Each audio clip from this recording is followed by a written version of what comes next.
প্রাণিবিদ্যা বিভাগের চতুর্থ বর্ষের শিক্ষার্থীরা জিন প্রকৌশল জীব প্রযুক্তি এই কোর্সে তোমাদেরকে আবারও স্বাগত জানাচ্ছি।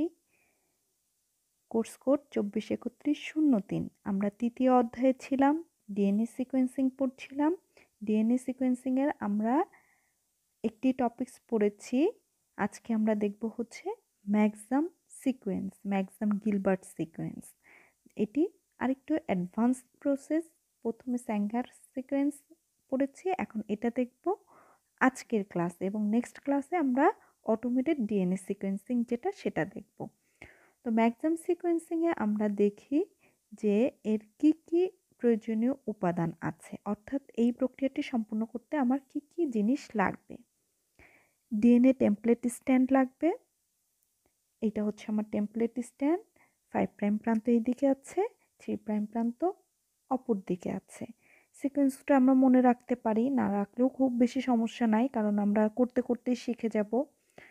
এই সিকোয়েন্সটা আমরা আইডেন্টিফাই করব কিভাবে, সেটাই হচ্ছে আমার মূল বিষয় এই প্রক্রিয়ায়। দেখো, 32P রেডিও অ্যাক্টিভ আইসোটোপ লাগবে। আমরা স্যাঙ্গার সিকোয়েন্সে দেখেছিলাম প্রাইমারটা রেডিও অ্যাক্টিভ ছিল, এবং এক্ষেত্রেও আমার রেডিও অ্যাক্টিভ আইসোটোপ লাগবে। আর লাগবে কি, formic acid, dimethyl sulphate, hydrazine, piperidine, sodium chloride, এই ধরনের কেমিক্যালগুলো আমার লাগবে। লাগবে হচ্ছে অ্যালকালাইন ফসফেট, পলিনিউক্লিওটাইড কাইনেজ।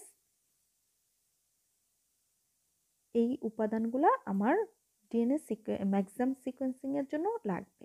এখন আমরা এটা 4টা ধাপে দেখব এই সিকোয়েন্স, ম্যাক্সাম সিকোয়েন্সটি। প্রথমে কি করতে হবে, আমার যে ডিএনএ সিঙ্গেল স্ট্যান্ডটা আছে বা টেমপ্লেট স্ট্যান্ড, সেটাকে আমার ওই ফসফেট 32 যেটা রেডিও অ্যাক্টিভ আইসোটোপ দিয়ে লেভেলড করতে হবে, অর্থাৎ ওটার সাথে যুক্ত করতে হবে। সেকেন্ড ধাপে আমাকে কি করতে হবে, কেমিক্যাল ট্রিটমেন্ট। ওই যে আমরা বিভিন্ন কেমিক্যালের নাম দেখলাম, formic acid, piperidine, hydrazine, sodium chloride, dimethyl sulphate, এই ধরনের উপাদান দিয়ে আমার একে ট্রিট করতে হবে। 3 নাম্বার ধাপে কি করব, এই কেমিক্যাল দিয়ে যখন রিয়াকশনটা কমপ্লিট হবে, তখন 11 জুল ইলেকট্রোফোরেসিস এবং অটো রেডিওগ্রাফি করতে হবে। আমরা স্যাঙ্গার সিকোয়েন্সিংয়ে দেখেছিলাম পলিঅ্যাক্রামাইড জেল ইলেকট্রোফোরেসিস করেছি, কিন্তু এখানে কি করতে হবে, 11 জেল ইলেকট্রোফোরেসিস করতে হবে। মোটামুটি একই ধরনের প্রসিডিউর, কিন্তু ওই ক্ষেত্রে কেমিক্যাল কম্পোজিশন আর 11 ক্ষেত্রে কেমিক্যাল কম্পোজিশন একটু চেঞ্জ আছে। 4 নাম্বার স্টেজে আমরা যেটা দেখব সেটা হচ্ছে অ্যানালাইজ বেস সিকোয়েন্স, অর্থাৎ অটো রেডিওগ্রাফি করার পরে আমরা দেখব যে সিকোয়েন্সগুলা কিভাবে আছে। এটা হচ্ছে আমার মেইন যে স্ট্যান্ডটা, সেই স্ট্যান্ড। এখানে আমার রেডিও অ্যাক্টিভ করে নিতে হবে কোন প্রান্তে, 5' প্রান্তে। এটুকু আমরা মাথায় রাখবো। এবং এখানে ওই যে এনজাইম দুটো কাজ করবে, অ্যালকানাইন ফসফেটটা এসে যুক্ত হবে, এবং পলিনিউক্লিওটাইড কাইনেজ, এই 2 ধরনের এনজাইম লাগবে আমার টেমপ্লেট স্ট্যান্ডটাকে রেডিও অ্যাক্টিভ করার জন্য। এরপরে কি লাগবে, আমার 4টা টিউব লাগবে, এবং প্রত্যেকটা টিউবে আমি আমার এই যে রেডিও অ্যাক্টিভ টেমপ্লেট স্ট্যান্ড, সেটা অসংখ্য কপি এর ভেতরে দিয়ে দিব। একটা কপি থাকবে এরকম না, কিন্তু অসংখ্য কপি এর ভেতরে দিয়ে দিতে হবে। নেক্সটে আমরা কি করব, এর সাথে প্রত্যেকটা টিউবে পিপিরিডিন দিব। তাহলে প্রত্যেকটা টিউবে অসংখ্য টেমপ্লেট স্ট্যান্ড থাকবে, এবং তার সাথে প্রত্যেকটা স্ট্যান্ডে আমরা পিপিরিডিন দিব। এরপরে আমরা যেটা করব, প্রত্যেকটা স্ট্যান্ডে আমরা আলাদা আলাদা করে ওই যে আমার কেমিক্যাল ট্রিটমেন্ট যেটাকে আমরা বলছি, সেই ধরনের উপাদান দিব। 1 নাম্বার টিউবে আমার কি মানে আমরা কি আইডেন্টিফাই করতে পারবো, জি অর্থাৎ গুয়ানিন। কি কেমিক্যাল দিতে হবে, ডাইমিথাইল সালফেট দিতে হবে। 2 নম্বরে আমার কি আইডেন্টিফাই করতে হবে, এ অ্যান্ড জি, অর্থাৎ অ্যাডেনিন অ্যান্ড গুয়ানিন। দেখো, গুয়ানিন কিন্তু অলরেডি আমি 1 নম্বর টিউবে লিখেছি, কিন্তু 2 নম্বর টিউবেও আমার কি আছে, অ্যাডেনিন এবং গুয়ানিন আছে। এখানে যেটা ব্যবহার করা হবে সেটা হচ্ছে ফর্মিক অ্যাসিড। 3 নাম্বার টিউবে আমি যেটা ব্যবহার করব টি অ্যান্ড সি আইডেন্টিফাইয়ের জন্য, সেটা হচ্ছে হাইড্রাজিন, এবং এখানে টি এবং সি দুটোকে আইডেন্টিফাই করা যাবে। 4 নাম্বার টিউবে শুধুমাত্র সাইটোসিন আইডেন্টিফাই করা যাবে, এবং এখানে আমার হাইড্রাজিনের সাথে কি দিতে হবে, সোডিয়াম ক্লোরাইড দিতে হবে। আগের যে স্যাঙ্গার সিকোয়েন্সিং ছিল সেখানে আমরা দেখেছিলাম যে একটা অন্য একটা স্ট্যান্ড যেটা তৈরি হচ্ছে সেই স্ট্যান্ডটাকে আমরা আইডেন্টিফাই করেছি, কিন্তু এখানে আমার বিষয়টা তেমন না। বিষয়টা হচ্ছে আমার যেই স্ট্যান্ডটা আছে সেই স্ট্যান্ডটাই আমরা সেই স্ট্যান্ড থেকেই আইডেন্টিফাই করব, অর্থাৎ একটা সিঙ্গেল স্ট্যান্ডই এখানে থাকবে। এবং এক্ষেত্রে আগেরটাতে তো আমার ছিল স্যাঙ্গার সিকোয়েন্সিংয়ে যে যেই টিউবে যেই কেমিক্যাল, সেই মানে যেই বেস পেয়ারের কেমিক্যাল দেওয়া হয়েছে, ডিডিএনটিপিস দেওয়া হয়েছে, সেই বেস পেয়ার ওই প্রাইমার স্ট্যান্ডে পাওয়া গিয়েছে। কিন্তু এখানে যেটা হয়ে থাকে, টেমপ্লেট স্ট্যান্ডের প্রথম যদি 1 নাম্বার টিউব হয় তাহলে যেখানেই গুয়ানিন দেখবে সেখান থেকেই মানে গুয়ানিনটাকে সে নষ্ট করে দিবে, তাহলে তার আগ পর্যন্ত একটা খণ্ড পাওয়া যাবে। এ এবং জি 2 নাম্বার, অর্থাৎ যেখানে এ দেখবে তার আগ পর্যন্ত খণ্ড পাওয়া যাবে, অর্থাৎ এর বেসটা নষ্ট হয়ে যাবে। এবং একই সাথে এখানে গুয়ানিন বেস দেখলেও সেই অংশটাও নষ্ট হয়ে যাবে। থায়ামিন সাইটোসিনের ক্ষেত্রে কী হবে, যেখানে টি বা সি দেখবে সেই বেসগুলো নষ্ট হয়ে তার আগের বেস পর্যন্ত খণ্ডটি পাওয়া যাবে। 4 নাম্বার টিউবে শুধুমাত্র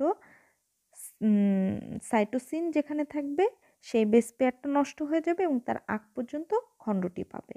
তো পুরো প্রসিডিউরটা আমরা দেখি। 1 নম্বরে আমার কি আছে, ডাইমিথাইল সালফেট, অর্থাৎ এখানে যেখানেই আমার টেমপ্লেট স্ট্যান্ডের গুয়ানিন থাকবে সেই অংশটা সে কেটে ফেলবে। অর্থাৎ এখানে গুয়ানিন আছে, আমার খণ্ডটা তার আগ পর্যন্ত পাবো, অর্থাৎ সি টি এ পর্যন্ত পাবো।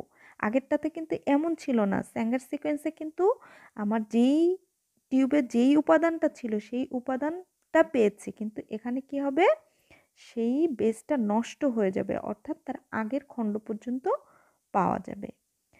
আচ্ছা, এখন সেকেন্ড যেটা আমার আছে সেটা হচ্ছে এইটা, তাহলে সিকোয়েন্সটা হবে C T A G C টি, কারণ জি ওখান থেকে কেটে যাবে। নেক্সট জি আছে কোথায়, শেষে, তাহলে আমার ওই জি এর আগ পর্যন্ত যে খণ্ডটা আমরা সেইটা পাবো। তাহলে এই 1 নাম্বার টিউবে গুয়ানিন বেসটা নষ্ট হয়ে যাবে এবং এখানে আমরা 3টি খণ্ড পাবো। 2 নাম্বারে যেটা আমার আসছে সেখানে ওই যে আগের 1 নাম্বার টিউবের যে 3টা খণ্ড, সেই 3টি খণ্ড কিন্তু আমরা অবশ্যই পাবো। তার সাথে কি হবে, যেখানে অ্যাডেনিন থাকবে সেইখানে বেসটা নষ্ট হয়ে তার আগের সিকোয়েন্স পর্যন্ত আমরা পাবো। অর্থাৎ এখানে এ আছে, অর্থাৎ শুধুমাত্র সি আর টি পাবো। আর কোথায় এ আছে, এখানে আছে, তাহলে জি পর্যন্ত সিকোয়েন্স পাবো। আর 1 নাম্বার টিউবের যে 3টা ছিল সেই 3টাও আমরা এখানে পাবো। তাহলে এই টিউবে টোটাল আমরা 5টি খণ্ড পাবো, কারণ এর জন্য 2টি খণ্ড আর জি এর জন্য 3টি খণ্ড পাবো। এখন আসি 3 নাম্বার, টি এবং সি, অর্থাৎ দুটো বেস পেয়ারই এখানে যেখানেই দেখবে সেখানে নষ্ট হয়ে যাবে। তো প্রথমে আমরা দেখি টি এর জন্য, তাহলে টি এর জন্য যদি দেখি সি পর্যন্ত আসবে, আরেকটা টি আছে এখানে, তাহলে আমার টি এর আগ পর্যন্ত যেটা সে পর্যন্ত পাওয়া যাবে। এখন আসি সি এর জন্য, তাহলে প্রথমেই আছে, তার মানে শুধুমাত্র প্রাইমারের যে অংশটুকু সেইটুকু আমরা পাবো। তারপরেরটাতে কি আছে, টি এর আগ পর্যন্ত যেই সিটা, তাহলে জি পর্যন্ত পাবো। তারপরে সি কোথায় আছে, এখানে অ্যাডেনিন পর্যন্ত যে সিকোয়েন্স সেটা পাবো। তাহলে এই টিউবেও আমরা কয়টা খণ্ড পাচ্ছি, 5টি খণ্ড পাচ্ছি। তাহলে 1 নাম্বার টিউবে 3টা খণ্ড পেয়েছি, 2 নাম্বার টিউবে 5টি খণ্ড পেয়েছি, 3 নাম্বার টিউবেও আমরা 5টি খণ্ড পাচ্ছি। 4 নাম্বার টিউবে যখন আসবো তখন দেখো শুধুমাত্র কোন বেসটা নষ্ট হয়ে যাবে, সাইটোসিন, এবং এইটা আমরা অলরেডি 3 নাম্বার টিউবে দেখে এসেছি যে এই 3টা স্থানে সাইটোসিন আছে এবং এই 3 ধরনের খণ্ড আমরা এখানে পাবো। তাহলে আশা করি আমরা কিভাবে কর্তিত হবে, মানে বেসটা এই কেমিক্যালের উপস্থিতি বেসটাকেই নষ্ট করে দেয়, যার কারণে ওখান থেকেই চেনটা আর বর্ধিত হতে পারে না, এইটুকু মাথায় রাখবা।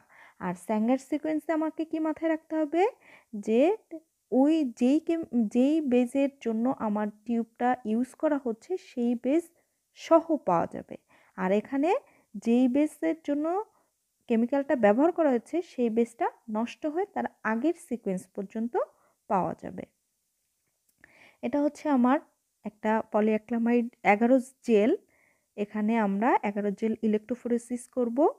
করলে কি হবে, 4টা টিউব, দেখো আমি 4টা কালার ইউজ করেছি, কারণ হচ্ছে আমার 4 ধরনের বেজের কালার এটা আমি রেখেছিলাম। 1 নাম্বার টিউব, 2 নাম্বার টিউব, 1 নম্বরে গুয়ানিন ছিল, 2 নম্বরে গুয়ানিন অ্যান্ড অ্যাডেনিন ছিল, 3 নম্বরে থায়ামিন অ্যান্ড সাইটোসিন ছিল, এবং 4 নম্বরে শুধু সাইটোসিন ছিল। এখন যদি আমি আসি, এটা হচ্ছে আমার অরিজিনাল স্ট্যান্ড। দেখো 1 নম্বরে 3টা খণ্ড ছিল, অবশ্যই রেডিও অ্যাক্টিভলি কেটেছে প্রত্যেকটা খণ্ড আমরা জানি। 2 নম্বর টিউবে 5টি খণ্ড ছিল, 3 নম্বর টিউবে 5টি খণ্ড ছিল, আর 4 নম্বর টিউবে 3টি খণ্ড ছিল। এইটাকে আমরা এভাবে দেখতে পারি না 11 জেল ইলেকট্রোফোরেসিসে। এটাকে কি করতে হয়, ওভারনাইট এক্সরের যেই ফিল্ম থাকে সেটা এর উপরে রেখে দিলে কি হয়, এই এক্সরে ফিল্মের উপরে ওর একটা বিম্ব তৈরি হয়, তখন এটাকে আমরা এই এক্সরে প্লেটটাকে রিড করে আমরা সিকোয়েন্সগুলোকে আইডেন্টিফাই করতে পারি। তো কিভাবে আইডেন্টিফাই করব আমরা দেখি নেক্সট। আমরা এটা হচ্ছে আমাদের সেই এক্সরে প্লেটটা। দেখো 1 নম্বরে লাল কালারটা হচ্ছে গুয়ানিন, হলুদ কালারটা হচ্ছে অ্যাডেনিন অ্যান্ড গুয়ানিন, গ্রিন কালারটা হচ্ছে থায়ামিন অ্যান্ড সাইটোসিন, এবং ব্লু কালারটা হচ্ছে সাইটোসিন। কিভাবে রিড করব, আমাদের কয়টা, অবশ্যই বটমটা হবে হচ্ছে প্রথম শুরুটা, এবং টপ হবে হচ্ছে শেষ প্রান্ত, অর্থাৎ নিচে হবে 5 প্রান্ত, উপরে হবে 3 প্রাইম প্রান্ত। এবং এরা কিভাবে দৌড়ায় আমরা তো জানি, সব থেকে ছোট খণ্ডটা নিচে আসবে এবং বড় খণ্ডগুলো উপরে যাবে। এইখানে আইডেন্টিফাইগুলো আমরা কিভাবে করব, আমাদের 10টা খণ্ড আমরা নিয়েছিলাম, আমাদের যে বেসটা ছিল সেটা হচ্ছে 10টা সিকোয়েন্স ছিল। এখন এই সিকোয়েন্সের ক্ষেত্রে আমরা যদি দেখি, একদম বটমে আছে হচ্ছে 3 নাম্বার এবং 4 নাম্বার টিউবে। এখন 3 নাম্বার টিউবে টি অ্যান্ড সি, আর 4 নাম্বার টিউবে শুধু সি।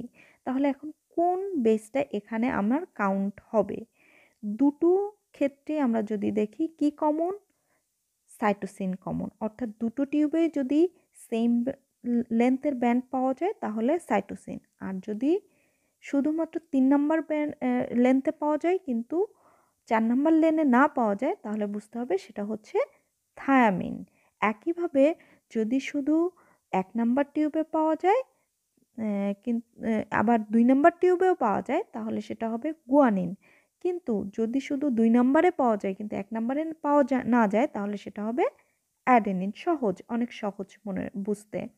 তো প্রথমে আমরা একদম নিচে চলে যাই, এটা অবশ্যই 5 প্রান্ত থেকে শুরু হবে।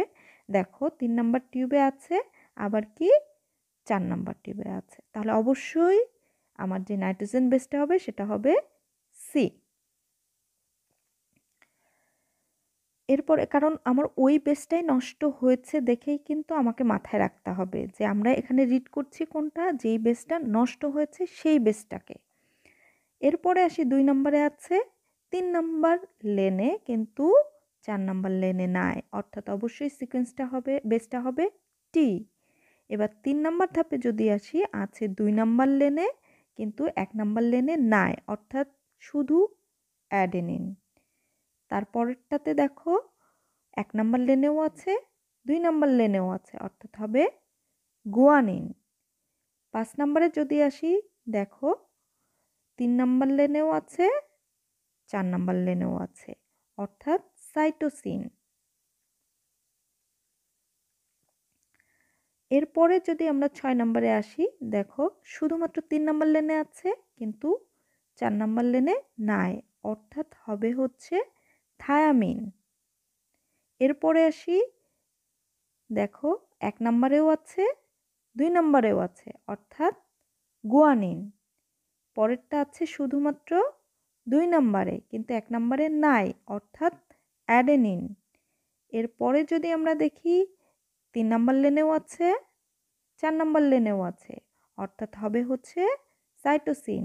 এরপরের যেটা সেটা হচ্ছে 1 নম্বর লেনেও আছে, 2 নম্বর লেনেও আছে, অর্থাৎ হবে হচ্ছে গুয়ানিন। এই হচ্ছে আমার 10টা যে বেস আমার অরিজিনাল স্ট্যান্ডে ছিল সেইটা, এবং তাহলে শেষ হয়ে যাবে, এটা 3 প্রাইম প্রান্ত তৈরি করবে। এক্ষেত্রে আমার যে অরিজিনাল স্ট্যান্ডটা সেটা ছিল এইটা, দেখো হুবহু আমাদের মিলে গিয়েছে C T A G, C T G A C G.